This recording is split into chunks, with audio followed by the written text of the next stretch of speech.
Hello दोस्तों, Arya technical classes के YouTube channel पर आपका स्वागत है। दोस्तों, लास्ट के वीडियो में हमने पी एन डायोड के बारे में डिस्कस किया। दोस्तों, लास्ट के वीडियो में हमने जाना कि जो पी एन डायोड है उसका निर्माण किस प्रकार से किया जाता है और इस पी एन डायोड के अंदर क्या-क्या विशेषताएं होती है, उसके बारे में हमने लास्ट के वीडियो में कंप्लीट डिस्कस किया।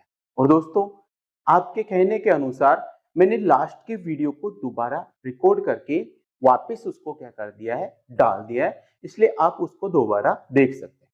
दोस्तों, आज के इस वीडियो के अंदर हम डिस्कस करेंगे पी एन डायोड की बाइसिंग के बारे में। पी एन डायोड के अंदर बाइसिंग क्या होती है और बाइसिंग कितने प्रकार की होती है, इसके बारे में आज हम इस वीडियो के अंदर डिस्कस करने वाले हैं। दोस्तों, सबसे पहले हम बात करेंगे कि डायोड की जो बाइसिंग होती है वो क्या होती है।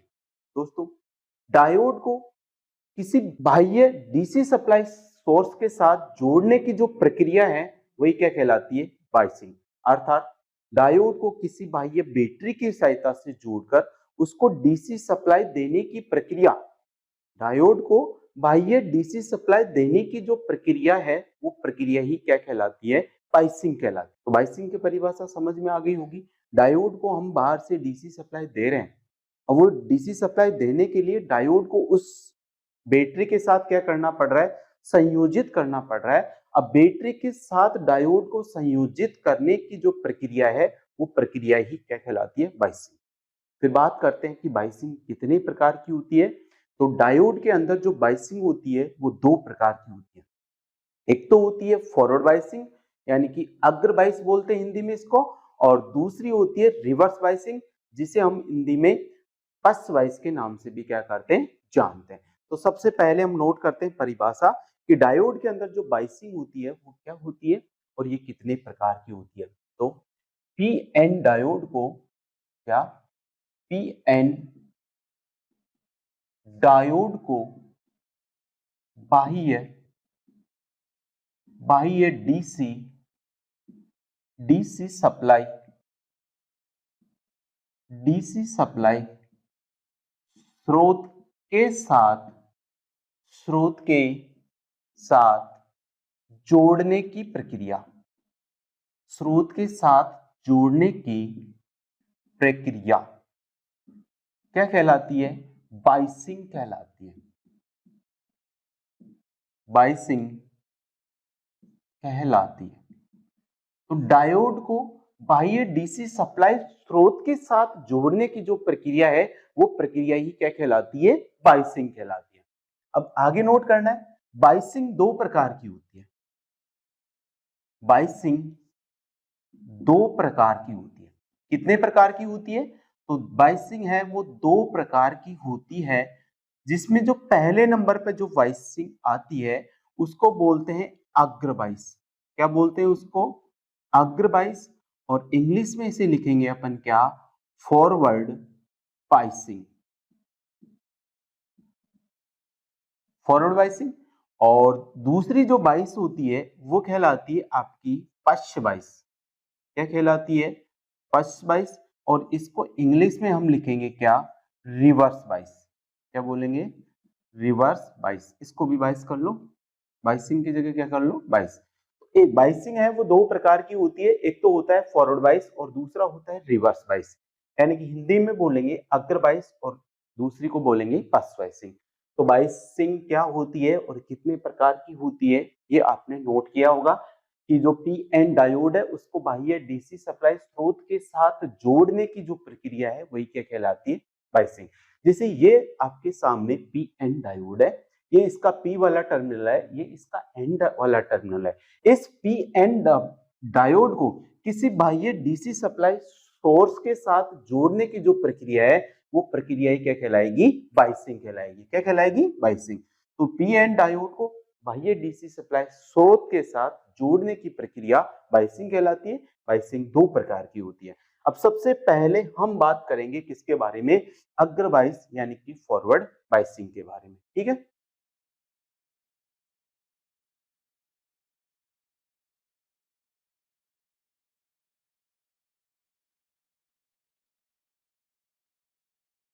देखिए पहले नंबर पे जो बाइसिंग आती है वो आती है आपकी अग्रबाइस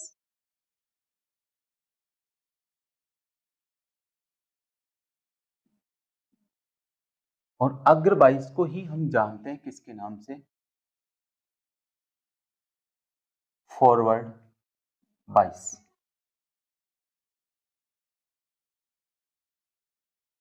हम देखेंगे फॉरवर्ड बाइस क्या होता है या अग्रबाइसिंग क्या होती है, उसके बारे में हम डिस्कस करें। देखिए ये है पी एन डायोड। क्या है ये? पी एन डायोड है। ये इसका पी वाली प्लेट है, ये इसकी एन वाली प्लेट है। पी वाली प्लेट से जो टर्मिनल जोड़ा जाता है वो कहलाता है एनोड। क्या कहलाता है? एनोड। और एन वाली प्लेट से जो टर्मिनल संयोजित किया जाता है या जोड़ा जाता है वो कहलाता है कैथोड। क्या कहलाता है? कैथोड। अब बात कर रहे हैं हम किसकी? फॉरवर्ड बाइसिंग की। फॉरवर्ड बाइसिंग क्या होती है सबसे पहले वो सीखेंगे। तो क्या होता है जब पी एन डायोड के यदि पी टर्मिनल को, पी एन डायोड के यदि पी टर्मिनल को बैटरी की पॉजिटिव प्लेट के साथ, पी एन डायोड के पी टर्मिनल को यदि बैटरी की पॉजिटिव प्लेट के साथ, और जो एन वाला टर्मिनल है उस एन वाले टर्मिनल को यदि बैटरी की नेगेटिव प्लेट के साथ संयोजित कर दिया जाए तो यह डायोड की फॉरवर्ड बाइसिंग कहलाती है। कौन सी बाइसिंग कहलाती है? Forward biasing.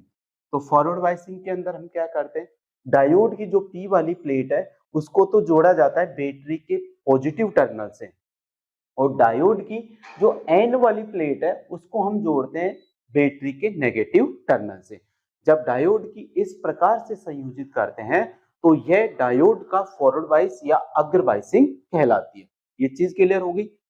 पी प्लेट को पॉजिटिव से, एन प्लेट को नेगेटिव से, तो बाइसिंग होगी कौन सी? फॉरवर्ड।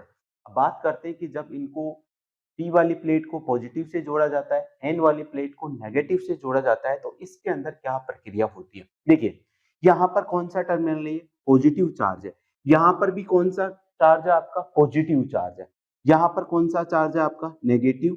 और इधर भी कौन सा चार्ज है? नेगेटिव। तो आपने पढ़ा होगा समान आवेश एक दूसरे को क्या करते हैं? प्रतिकर्षित करते हैं, जबकि असमान आवेश एक दूसरे को क्या करते हैं? आकर्षित करते हैं। तो देखिए ये पॉजिटिव वाला चार्ज है, इस पॉजिटिव वाले चार्ज पर कौन सा बल लगाएगा? प्रतिकर्षण बल लगाएगा, जिससे ये दो धनावेशित कण है वो इस अवक्षय पर्त की तरफ क्या करेंगे? आपकी गति करेंगे। करेंगे कि नहीं करेंगे?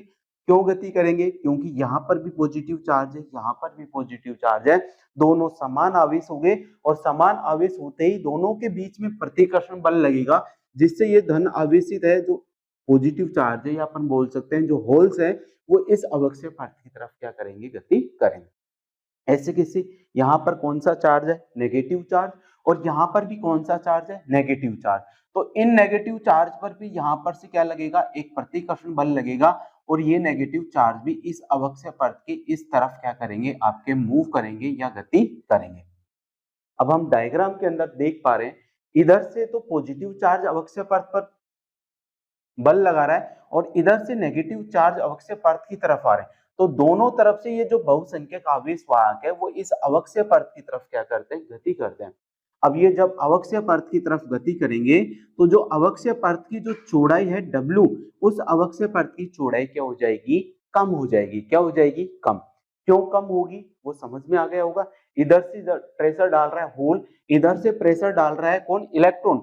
दोनों तरफ से ये अवक्षय पर्त पर क्या कर रहे हैं? दबाव डाल रहे हैं, जिससे अवक्षय पर्त की जो चौड़ाई है वो क्या हो जाएगी? घट जाएगी। तो आपको याद रखना है फॉरवर्ड बाइसिंग के अंदर क्या होता है, अवक्षय जो परत होती है उसकी चौड़ाई क्या हो जाती है? आपकी घट जाती है। पहले ये दोनों चीजें नोट कर लेते हैं फिर आगे देखते हैं। सबसे पहले बात करेंगे कि फॉरवर्ड बाइसिंग किसे कहते हैं। तो जब जब P N diode P N diode की पी प्लेट को पी प्लेट को बैटरी के बैटरी के धनात्मक सिरे के साथ धनात्मक सिरे के साथ तथा तथा एन प्लेट को बैटरी की बैटरी के ऋणात्मक ऋणात्मक टर्मिनल बोल लो चाहे सिरा बोल लो, ऋणात्मक सिरे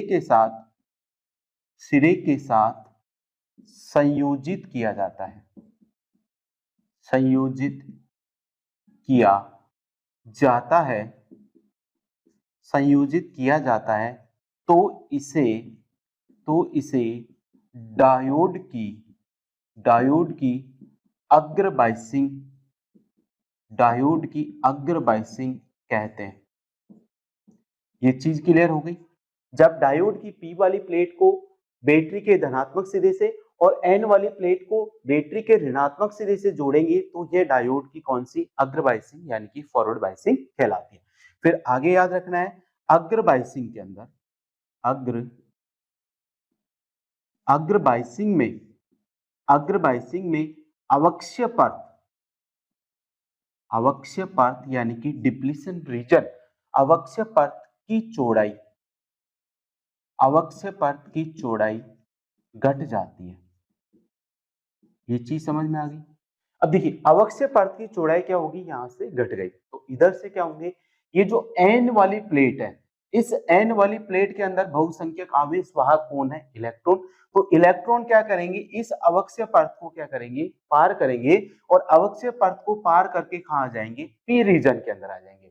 जब इलेक्ट्रॉन पी रीजन के अंदर आ जाएंगे तो यहां पर देखिए बैटरी का धनात्मक सिरा है और यहां पर अब कौन आगे, जो एन वाली प्लेट से जो इलेक्ट्रॉन थे वो कहां आ गए, पी वाली रीजन में। तो ये जो इलेक्ट्रॉन्स है, इन इलेक्ट्रॉन को ये धनात्मक सिरा है वो अपनी तरफ क्या कर लेगा, आकर्षित कर लेगा और इस प्रकार इस डायोड के अंदर से इलेक्ट्रॉन का प्रवाह क्या हो जाएगा, स्टार्ट हो जाएगा। अब इलेक्ट्रॉन का प्रवाह किस दिशा में हो रहा है, तो इलेक्ट्रॉन का प्रवाह हो रहा है आपका एन से किस दिशा में, पी की ओर। और जब डायोड के अंदर से इलेक्ट्रॉन प्रवाहित होने लग जाएंगे, अर्थात इलेक्ट्रॉन के प्रवाह के कारण उस डायोड के अंदर एक धारा प्रवाहित होगी और उस धारा को हम बोलेंगे फॉरवर्ड धारा या अग्र बायसिंग धारा। तो ये जो फॉरवर्ड धारा जो प्रवाहित हो रही है वो किसके कारण बह रही है, तो फॉरवर्ड बायसिंग जो धारा प्रवाहित हो रही है वो इन बहुसंख्यक आवेश वाहकों के कारण प्रवाहित हो रही है। तो डायोड के अंदर क्या होता है, बहुसंख्यक आवेश वाहकों के कारण क्या होती है, एक धारा प्रवाहित होती है और उस धारा को हम कहते हैं फॉरवर्ड धारा। कौन सी धारा बोलते हैं, फॉरवर्ड धारा। तो समझ में आ गया होगा फॉरवर्ड धारा किसके कारण बह रही है, तो फॉरवर्ड धारा प्रवाहित हो रही है किसके, बहुसंख्यक आवेश वाहकों के कारण। तो डायोड में या अग्र बायस कंडीशन में क्या होता है, इस स्थिति में बहुसंख्यक आवेश वाहकों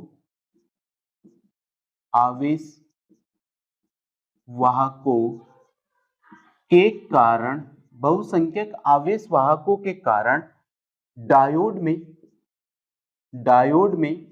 धारा प्रवाहित होती है, डायोड में धारा प्रवाहित होती है जिसे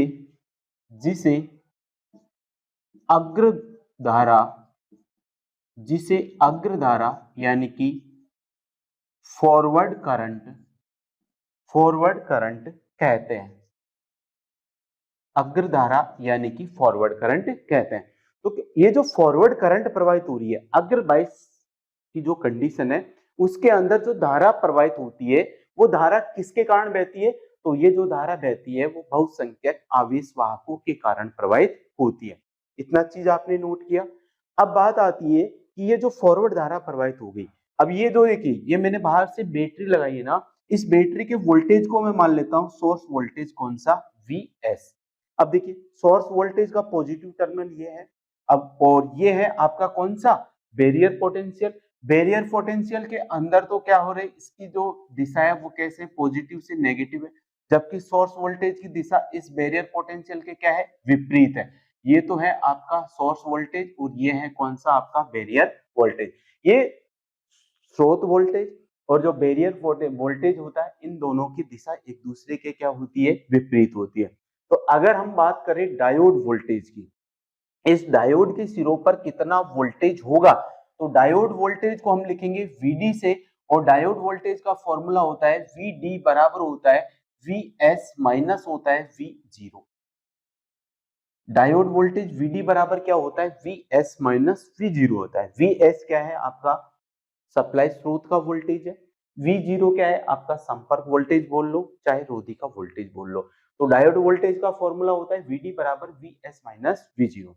अब क्या होगा, जब वीएस का मान वी जीरो से क्या रहेगा, कम रहेगा, यानी कि यदि सप्लाई स्रोत का मान, सप्लाई स्रोत वोल्टेज का जो मान है वो इस बैरियर पोटेंशियल के मान से क्या रहेगा, कम रहेगा, तो ये जो डायोड वोल्टेज है इसका मान होगा नेगेटिव में। और जब डायोड वोल्टेज का मान नेगेटिव में होगा तो डायोड क्या रहेगा, ऑफ स्थिति के अंदर रहेगा। और जब डायोड ऑफ स्थिति के अंदर रहेगा तो उस कंडीशन के अंदर डायोड के अंदर कोई धारा प्रवाहित नहीं होगी।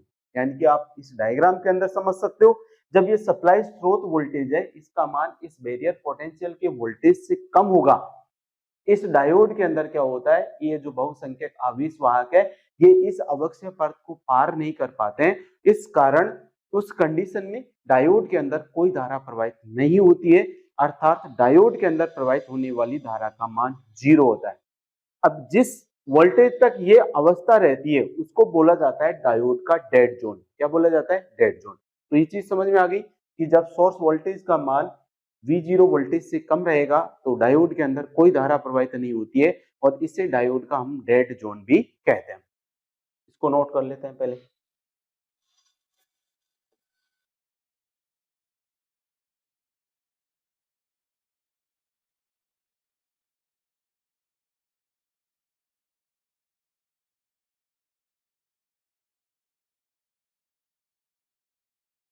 देखिए, पहले लिखना है आपको डायोड वोल्टेज का formula.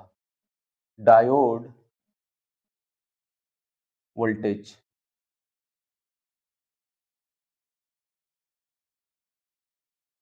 Diode voltage Vd, diode voltage Vd बराबर होता है Vs माइनस वी जीरो। यहां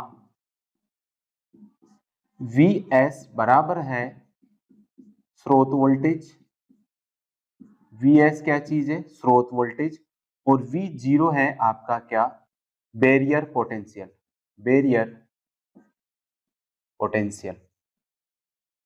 तो देखिए पहली कंडीशन क्या है, जब Vs का जो मान है वो V0 के मान से क्या होगा, आपका कम होगा। जब सप्लाई स्रोत वोल्टेज का मान इस बैरियर पोटेंशियल के वोल्टेज से कम होगा तो उस अवस्था के अंदर क्या होता है, इस स्थिति में डायोड वोल्टेज Vd का मान, डायोड वोल्टेज Vd का मान ऋणात्मक होगा, ऋणात्मक होगा। क्यों होगा, देखिए V0 का मान ज्यादा है, Vs का मान क्या है, कम है, और ये नेगेटिव वाली संख्या ज्यादा है, पॉजिटिव वाली संख्या कम है, तो Vd का जो मान आएगा वो हमेशा क्या आएगा, ऋणात्मक आएगा। कब आएगा, जब स्रोत वोल्टेज का मान इस बैरियर वोल्टेज के मान से क्या होगा, कम होगा। तो ये इस स्थिति में डायोड का जो वोल्टेज होता है वो क्या होता है, ऋणात्मक होता है। और इस स्थिति में डायोड में प्रवाहित धारा का मान, इस स्थिति में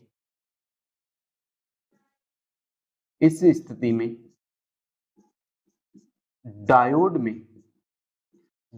में प्रवाहित धारा का मान, डायोड में प्रवाहित धारा का मान क्या होगा, शून्य होगा।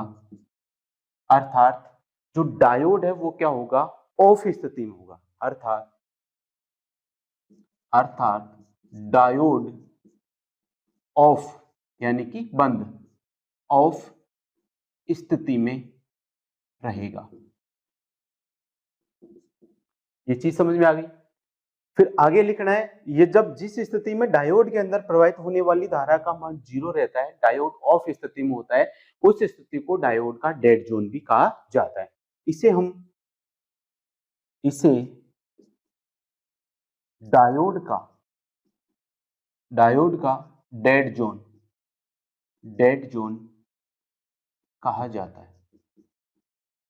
देखिए कुछ बातें आपके लिए नई हो सकती है लेकिन ये बातें आपको पढ़नी पड़ेगी, आपने ये डायोड वोल्टेज का फॉर्मूला शायद ही आपने पहली बार पढ़ा होगा, लेकिन आपको लग रहा होगा ये चीज हमने पहले नहीं पढ़ी है तो ये आउट ऑफ सिलेबस है, लेकिन ये आउट ऑफ सिलेबस नहीं है। यहाँ पर से क्वेश्चन पूछ सकता है कि जब यदि स्रोत वोल्टेज का मान बैरियर वोल्टेज से कम रहेगा तो बताइए डायोड के अंदर फॉरवर्ड बायस की कंडीशन में प्रवाहित धारा का मान कितना होगा। तो आंसर क्या रहेगा, उस स्थिति में डायोड के अंदर फॉरवर्ड बायस की कंडीशन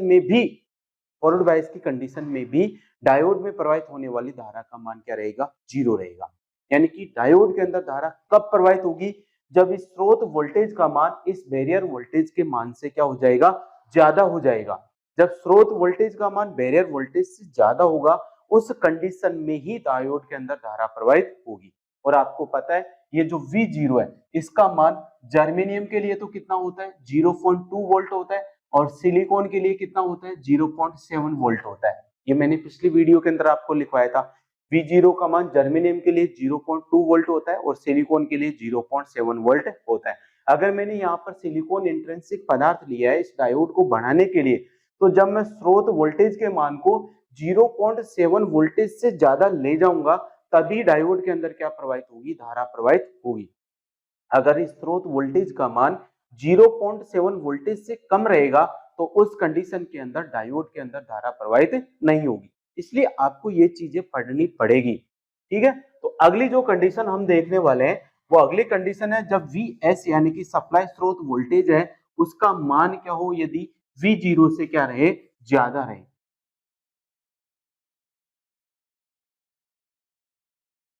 सेकेंड कंडीशन कौन है आपकी, सेकेंड कंडीशन है Vs इज ग्रेटर देन है V0 या Vs is greater than equal to है V0, यानी कि सप्लाई स्रोत वोल्टेज का मान जब ज्यादा हो जाएगा और V0 का मान कम होगा तो जो डायोड वोल्टेज है उस डायोड वोल्टेज का मान क्या होगा, धनात्मक स्थिति में होगा। तो इस स्थिति में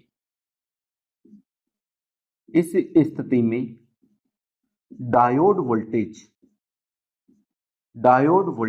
का मान, इस स्थिति में डायोड वोल्टेज का मान क्या होगा, धनात्मक होगा। क्या होगा, धनात्मक होगा। फिर क्या होगा, डायोड के अंदर डायोड में से अग्र 22 या अग्र 22 धारा यानी कि फॉरवर्ड धारा, फॉरवर्ड करंट, तो अग्र धारा ही लिख लो यहां पर, अग्र धारा प्रवाहित होगी, अग्र धारा प्रवाहित होगी। ये होगी कौन सी, जब स्रोत वोल्टेज का मान क्या होगा, V0 वोल्टेज से ज्यादा होगा तो डायोड के सिरों पर जो वोल्टेज होगा वो क्या होगा, धनात्मक होगा। और उस कंडीशन के अंदर डायोड के अंदर क्या होती है, धारा प्रवाहित होती है। फिर आपको याद रखना है यदि मैं 1 डिग्री तापमान का मान बढ़ाने पर, कितना, 1 डिग्री तापमान का मान बढ़ाने पर डायोड वोल्टेज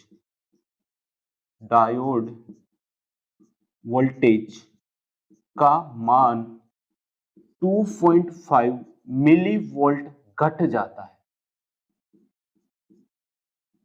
डायोड वोल्टेज का मान क्या होता है, 2.5 मिली वोल्टेज क्या हो जाता है, घट जाता है। कब, जब हम 1 डिग्री तापमान का मान क्या करते हैं, बढ़ाते हैं।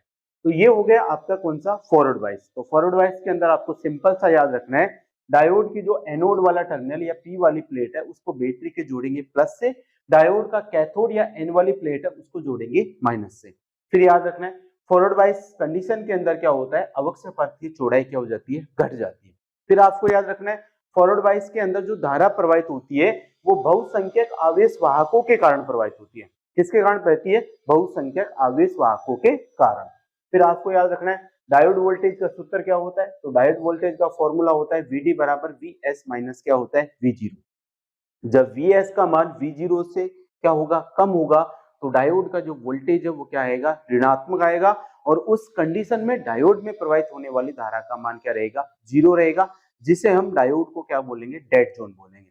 फिर यदि सप्लाई स्रोत वोल्टेज का मान इस V0 के मान से ज्यादा हो जाता है तो उस स्थिति में डायोड वोल्टेज का मान धनात्मक होता है। और इस स्थिति में डायोड में से जो अग्र धारा प्रवाहित होती है और 1 डिग्री तापमान का मान बढ़ाने पर डायोड वोल्टेज का मान 2.5 मिली वोल्ट घट जाता है।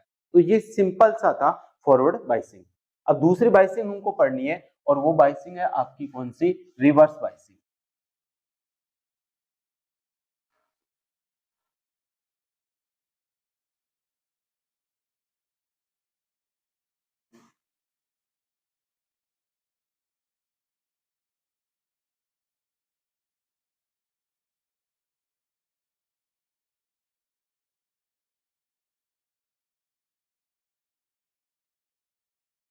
देखिए सेकंड वाली है कौन सी आपकी, रिवर्स बाइसिंग या रिवर्स बाइस इसको बोलेंगे अपन क्या, अच्छा, ठीक है। तो मैंने यहाँ पर क्या किया, डायोड का जो एनोड वाला टर्मिनल है उसको तो मैंने जोड़ दिया माइनस से, और डायोड का जो कैथोड वाला टर्मिनल है उसको जोड़ दिया प्लस से। यानी कि पी वाली प्लेट को तो जोड़ दिया माइनस से और एन वाली प्लेट को जोड़ दिया प्लस से। तो ये डायोड की कौन सी बाइसिंग कहलाएगी, रिवर्स बाइसिंग कहलाएगी। कौन सी कहलाएगी, रिवर्स बाइसिंग। अब यहाँ पर देखिए रिवर्स बाइसिंग के अंदर क्या होगा, इनको मैं मिटा देता हूं।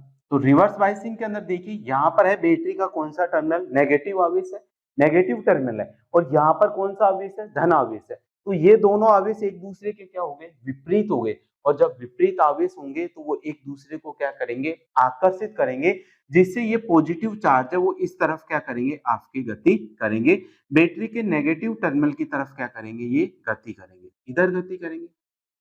ऐसे कैसे, यहाँ पर दी के लिए कौन सा चार्ज है, पॉजिटिव चार्ज है, तो ये वाला सिरा होगा वो भी कौन सा होगा, पॉजिटिव। अब ये पॉजिटिव चार्ज है, इन इलेक्ट्रॉन को अपनी तरफ क्या करेगा, आकर्षित करेगा, क्योंकि ये असमान आवेश हो गए और असमान आवेश एक दूसरे को क्या करते हैं, आकर्षित करते हैं, जिससे ये ऋणात्मक आवेश है वो इस बैटरी के पॉजिटिव टर्मिनल की तरफ क्या करेंगे, गति करेंगे। तो यहाँ पर आप देख पा रहे हैं ये जो बहुसंख्यक आवेश वाहक है ये इस अवक्ष्य परत से कहाँ जा रहे हैं, दूर जा रहे हैं। और जब बहुसंख्यक आवेश वाहक अवक्ष्य परत से दूर जाएंगे तो ये जो अवक्ष्य परत की चौड़ाई W है उसका मान क्या हो जाएगा, बढ़ जाएगा। देखिए फॉरवर्ड बाइसिंग के अंदर हमने देखा था बहुसंख्यक आवेश वाहक अवक्ष्य परत की तरफ आ रहे थे, इस कारण तो जो आपकी अवक्ष्य परत है उसकी चौड़ाई क्या होती, घटी थी। लेकिन यहाँ पर बहुसंख्यक आवेश वाहक है वो अवक्ष्य परत से कहाँ जा रहे हैं, दूर। इलेक्ट्रॉन इधर जा रहे हैं, होल इधर जा रहे हैं। जब ये दूर जाएंगे तो अवक्ष्य परत की चौड़ाई क्या हो जाएगी, बढ़ जाएगी। तो रिवर्स बाइस कंडीशन के अंदर क्या होता है, अवक्ष्य परत की चौड़ाई है वो क्या हो जाती है, आपकी बढ़ जाती है। अब यहाँ पर आप देख पा रहे हो यहाँ पर ये बहुसंख्यक आवेश वाहक तो इस अवक्ष्य परत को पार ही नहीं करेंगे, तो इन बहुसंख्यक आवेश वाहकों के कारण प्रवाहित धारा का मान क्या रहेगा, जीरो रहेगा। तो रिवर्स बाइस कंडीशन में बहुसंख्यक आवेश वाहकों के कारण प्रवाहित धारा का मान क्या रहता है, शून्य रहता है। अब क्या होगा, लेकिन यहाँ पर देखिए ये वाला पी वाला रीजन है, इसमें बहुसंख्यक आवेश वाहक कौन है, होल्स। लेकिन जो अल्पसंख्यक आवेश वाहक है कौन है, इलेक्ट्रॉन है। कौन है, इलेक्ट्रॉन है कि नहीं, अल्पसंख्यक है। ऐसे किसे, इनमें अल्पसंख्यक आवेश वाहक कौन है, ये होल है। पॉजिटिव यहाँ पर भी आवेश, ये आपको दिखाई दे रहा है, ये क्या है, अल्पसंख्यक आवेश है। अब ये देखिए यहाँ पर नेगेटिव है और ये अल्पसंख्यक भी कौन सा है, नेगेटिव। तो नेगेटिव नेगेटिव को क्या करेगा, प्रतिकर्ष, जिससे ये अल्पसंख्यक आवेश वाहक है वो इस अवक्ष्य परत की तरफ क्या करेंगे, गति करेंगे। इधर से भी अब अल्पसंख्यक आवेश वाहक है वो इस अवक्ष्य परत की तरफ क्या करेंगे, आपकी गति करेंगे। तो जब अल्पसंख्यक आवेश वाहक है वो इस अवक्ष्य परत की तरफ आएंगे तो ये अल्पसंख्यक आवेश वाहक इस अवक्ष्य परत को क्या करेंगे, पार करेंगे, और पार करके इसके अंदर क्या होंगे, प्रवाहित होंगे। तो इस कारण रिवर्स बाइसिंग के अंदर जो धारा प्रवाहित होती है वो बहती है अल्पसंख्यक आवेश वाहकों के कारण। अब अल्पसंख्यक आवेश वाहकों की मात्रा क्या होती है, बहुत ही कम। और जब आवेश वाहकों की मात्रा कम होगी तो इन अल्पसंख्यक आवेश वाहकों के कारण प्रवाहित धारा का मान भी क्या रहेगा, कम रहेगा। तो रिवर्स बाइस कंडीशन के अंदर जो धारा प्रवाहित होती है उस धारा का मान क्या होता है, बहुत ही कम होता है। तो रिवर्स बाइसिंग के अंदर डायोड के अंदर क्या होता है, अल्पसंख्यक आवेश वाहकों के कारण एक बहुत ही कम मान की धारा प्रवाहित होती है और उस धारा को हम बोलते हैं रिवर्स धारा। क्या बोलते हैं, रिवर्स धारा। अब ये जो रिवर्स धारा है इसका सिलिकॉन के लिए तो इसका मान होता है नैनो एम्पियर में, और जर्मेनियम के अंदर इसका मान होता है किसके अंदर, माइक्रो एम्पियर में। किसमें होता है, माइक्रो एम्पियर में। तो सबसे पहले ये नोट कर लेते हैं फिर आगे पढ़ते हैं। तो रिवर्स बाइसिंग के अंदर क्या करेंगे, इसमें पी एन डायोड के, पी एन डायोड की पी प्लेट, पी प्लेट यानी कि क्या आपका एनोड, पी प्लेट को बैटरी के, बैटरी की, बैटरी के धनात्मक सिरे, सॉरी, बैटरी के ऋणात्मक सिरे,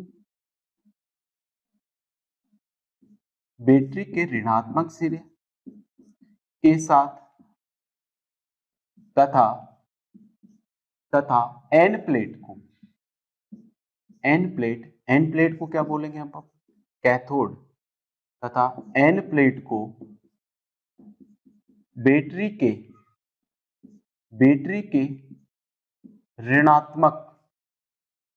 के ऋणात्मक सिरे के साथ संयोजित किया जाता है। कौन सी वाइसिंग में? रिवर्स वाइसिंग में क्या करते हैं, पी एन डायोड की जो पी प्लेट है उसको तो बैटरी के ऋणात्मक सिरे से जोड़ते हैं, और जो एन प्लेट है उसको बैटरी के कौन से सिरे से जोड़ते हैं, धनात्मक सिरे से जोड़ते हैं। फिर आपको याद रखना है रिवर्स बाइसिंग यानी कि पश्च बाइसिंग में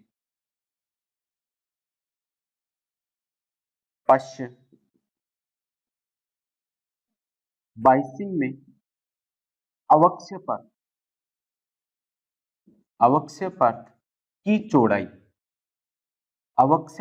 की चौड़ाई बढ़ जाती है। अवक्षय परत की चौड़ाई क्या हो जाती है? बढ़ जाती है। फिर आपको याद रखना है पश्च बाइसिंग में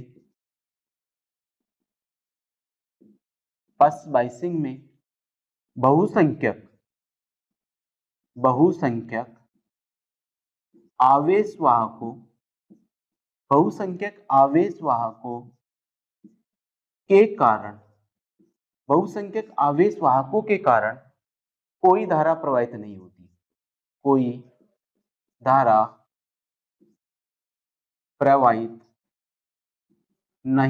है।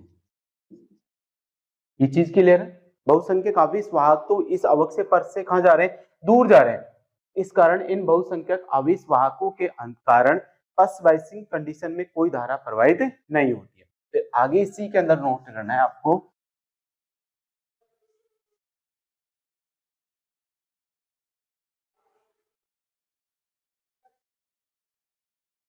आगे क्या लिखना है इसके अंदर, तो पश्च बाइसिंग में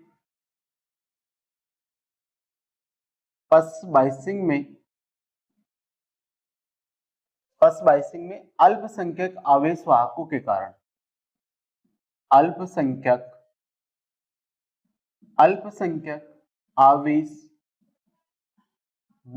के कारण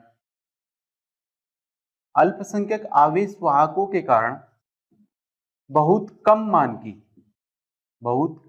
की धारा प्रवाहित होती है। बहुत कम मान की धारा प्रवाहित होती है, जिसे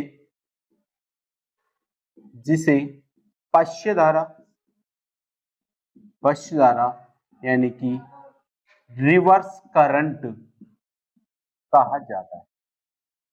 तो रिवर्स बाइस की कंडीशन में क्या होगा, बहुसंख्यक आवेश वाहकों के कारण तो कोई धारा प्रवाहित नहीं होगी, लेकिन जो अल्पसंख्यक आवेश वाहक है इनके कारण क्या होती है, एक बहुत ही कम मान की धारा प्रवाहित होती है, और वो जो बहुत कम मान की जो धारा प्रवाहित होती है उस धारा को हम बोलते हैं पश्च धारा। क्या बोलते हैं? पश्च धारा।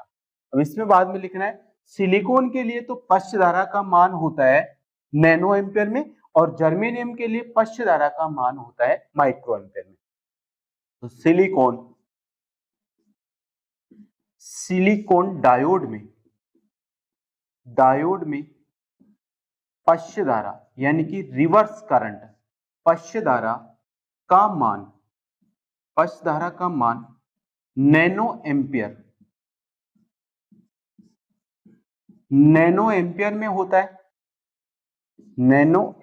में होता है। ऐसे कैसे लिखना है, जर्मेनियम में पश्च धारा का मान माइक्रो एम्पियर में होता है, माइक्रो एम्पियर यानी कि म्यू ए में होता है। ठीक है, अब देखेंगे तापमान का मान बढ़ाने पर ये जो रिवर्स बाइस करंट है या रिवर्स करंट है इस पर क्या प्रभाव पड़ता है। देखिए एक चीज और रखना, ये जो रिवर्स करंट है ना पश्च धारा है, इसको हम लीकेज करंट के नाम से भी जानते हैं। पश्च धारा को लीकेज करंट के नाम से भी जाना जाता है। तो फिर आपको याद रखना है 1 डिग्री तापमान का मान बढ़ाने पर, 1 डिग्री तापमान का मान बढ़ाने पर पश्च धारा या फिर इसी को हम बोलते हैं क्या, लीकेज धारा या लीकेज धारा का मान, लीकेज धारा का मान 7% बढ़ जाता है। तापमान में यदि 1 डिग्री का परिवर्तन करेंगे तो लीकेज करंट या पश्च धारा का मान कितना परसेंट बढ़ जाएगा, 7% बढ़ जाएगा। और इसी के अंदर आपको याद रखना है, एक लाइन और याद रखनी है इसी के अंदर, प्रत्येक 10 डिग्री तापमान परिवर्तन पर, प्रत्येक 10 डिग्री तापमान परिवर्तन पर पश्च धारा का मान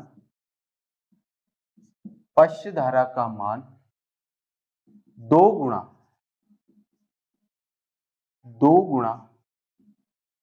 बढ़ जाता है। प्रत्येक 10 डिग्री परिवर्तन पर पश्च धारा का मान कितना बढ़ जाता है, तो 2 गुना बढ़ जाता है। तो ये होगी आपकी कौन सी, रिवर्स बायसिंग। तो रिवर्स बायसिंग के अंदर आपको छोटा सा याद रखना है कि इसके अंदर बैटरी की जो P वाली प्लेट है उसको माइनस से जोड़ते हैं, बैटरी की N वाली प्लेट को किससे जोड़ते हैं, प्लस से जोड़ते हैं। फिर आपको याद रखना है रिवर्स बायस के अंदर ये जो अवक्षय परत है इसकी चौड़ाई क्या हो जाती है, बढ़ जाती है। फिर आपको याद रखना है रिवर्स बायस के अंदर बहुसंख्यक आवेश वाहकों के कारण कोई धारा प्रवाहित नहीं होती है। फिर अगला, रिवर्स बायस के अंदर क्या होता है, अल्पसंख्यक आवेश वाहकों के कारण एक बहुत ही कम मान की धारा प्रवाहित होती है और उस धारा को हम बोलते हैं पश्च धारा, रिवर्स करंट या फिर लीकेज करंट के नाम से भी जानी जाती है। फिर याद रखना है जर्मेनियम के लिए लीकेज करंट का मान होता है माइक्रो एम्पियर में और सिलिकॉन के लिए लीकेज करंट का मान होता है किसमें, नैनो एम्पियर में। फिर तापमान पर याद रखना है 1 डिग्री तापमान का मान बढ़ाने पर जो लीकेज करंट या पश्च करंट है यानी कि रिवर्स करंट है उसका मान 7% बढ़ता है और प्रत्येक 10 डिग्री तापमान में परिवर्तन करने पर रिवर्स करंट का मान क्या हो जाता है, 2 गुना हो जाता है। क्या हो जाता है, 2 गुना। तो ये आपके डायोड की बाइसिंग क्या हो गई है, कंप्लीट हो चुकी है। अब डायोड के अंदर सिर्फ एक टॉपिक पड़ा है, एक टॉपिक बचा हुआ है, वो है VI अभिलाक्षणिक वक्र। तो डायोड का VI अभिलाक्षणिक वक्र और देख लेते हैं, उसके साथ आपका डायोड वाला जो चैप्टर है वो कंप्लीट हो जाएगा। तो अगला जो टॉपिक है आपका वो है डायोड का VI अभिलाक्षणिक वक्र।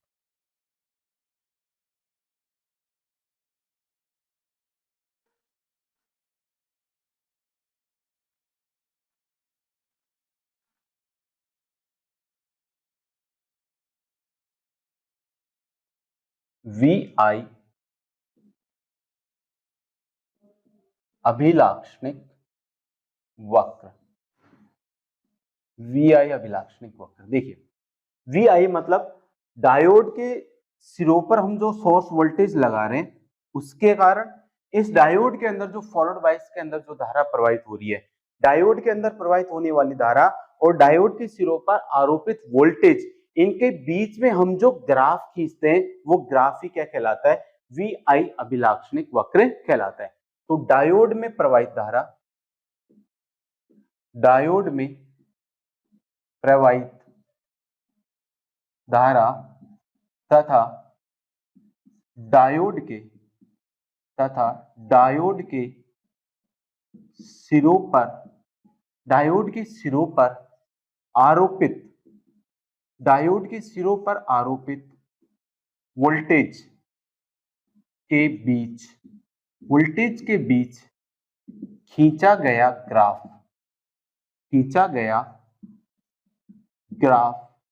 VI अभिलाक्षणिक वक्र कहलाता है। VI अभिलाक्षणिक वक्र कहलाता है। ठीक है, क्या करेंगे, एक तरफ तो हम लेंगे डायोड के अंदर प्रवाहित होने वाली धारा और इधर लेंगे डायोड के सिरों पर क्या लेंगे, वोल्टेज लेंगे। ठीक है, इधर तो ले ली मैंने धारा I और इधर ले लिया वोल्टेज। देखिए ये जो, इसको हम पहले जोड़ लेते हैं फॉरवर्ड बायस के अंदर, इस डायोड को हम कौन सी कंडीशन के अंदर जोड़ लेते हैं, फॉरवर्ड। क्योंकि डायोड के अंदर जो धारा प्रवाहित होती है वो कौन सी अवस्था में बहती है, फॉरवर्ड बायस के अंदर। ये डायोड के सिरों पर आरोपित वोल्टेज है Vs, और जब क्या करोगे स्टार्टिंग में, जब Vs का मान कितना होगा, 0 होगा। स्टार्टिंग में जब Vs का मान 0 होगा, यानी कि डायोड के सिरों पर आरोपित वोल्टेज का मान 0 होगा, तो डायोड के अंदर प्रवाहित होने वाली धारा का मान भी क्या होगा, 0। अब क्या करेंगे, हम इस Vs के मान को क्या करेंगे, धीरे धीरे बढ़ाएंगे। तो जब हम Vs के मान को बढ़ाते जाते हैं, तो जब Vs के मान को मैंने थोड़ा सा बढ़ाया, जैसे यहाँ पर लिखा मैंने 0.5 वोल्टेज, तो Vs के मान को मैंने थोड़ा सा बढ़ाने पर फिर ये जो धारा है इसके अंदर प्रवाहित होने वाली धारा का मान क्या रहता है, 0। फिर डायोड के वोल्टेज को और बढ़ाते हैं, तो इस पॉइंट पर जाने के पश्चात डायोड के अंदर से क्या होती है, जो धारा है वो अरैखिक रूप से क्या हो जाती है, आपकी बढ़ जाती है। अब यहां से लेकर यहां तक इस डायोड के अंदर प्रवाहित होने वाली धारा का मान क्या है, 0 है। इस कारण ये जो अवस्था है इसको हम डायोड के कौन सा जोन बोलते हैं, तो इसको डायोड का बोलते हैं डेड जोन। कौन सा बोलते हैं, डेड जोन। मैंने थोड़ी देर पहले बताया था, जब Vs सप्लाई सोर्स का मान क्या होगा, जब V0 के मान से क्या होगा, कम होगा। जब Vs का मान इस V0 के मान से कम होगा, तो उस कंडीशन के अंदर डायोड के अंदर कोई धारा प्रवाहित नहीं होती है। इस कारण डायोड का जो ग्राफ है वो यहां से स्टार्ट होता है, 0 से स्टार्ट न होके यहां से स्टार्ट होता है, क्योंकि जब सप्लाई स्रोत वोल्टेज का मान इस V0 वोल्टेज से ज्यादा होगा, तभी इस डायोड के अंदर क्या होगी, धारा प्रवाहित होगी। अब यहाँ पर जो वोल्टेज होगा उसको अपन लिखेंगे कौन सा, V0 वोल्टेज, या फिर इसी को कई किताबों के अंदर मिल जाएगा आपको V गामा। क्या मिल जाएगा, V गामा। यह V0 या V गामा है, ये कहलाता है आपका क्या, नी वोल्टेज। क्या कहलाता है ये, नी वोल्टेज या कट ऑफ वोल्टेज कहलाता है। क्या कहलाता है, कट ऑफ वोल्टेज। तो नी वोल्टेज या कट ऑफ वोल्टेज से जब सप्लाई सोर्स का मान ज्यादा होगा, तभी इस डायोड के अंदर क्या होगी, धारा प्रवाहित होगी। तो ये हो गया डायोड का फॉरवर्ड बायस की कंडीशन में अभिलाक्षणिक वक्र। अब डायोड के अंदर ये जो धारा होगी, ये डायोड की कौन सी धारा होगी, फॉरवर्ड डायोड। अब इधर आएंगे तो ये कौन सी अवस्था है, रिवर्स बायस है। तो रिवर्स बायस के अंदर जो डायोड के अंदर जो धारा प्रवाहित होती है वो क्या होती है, बहुत ही कम मान की धारा प्रवाहित होती है।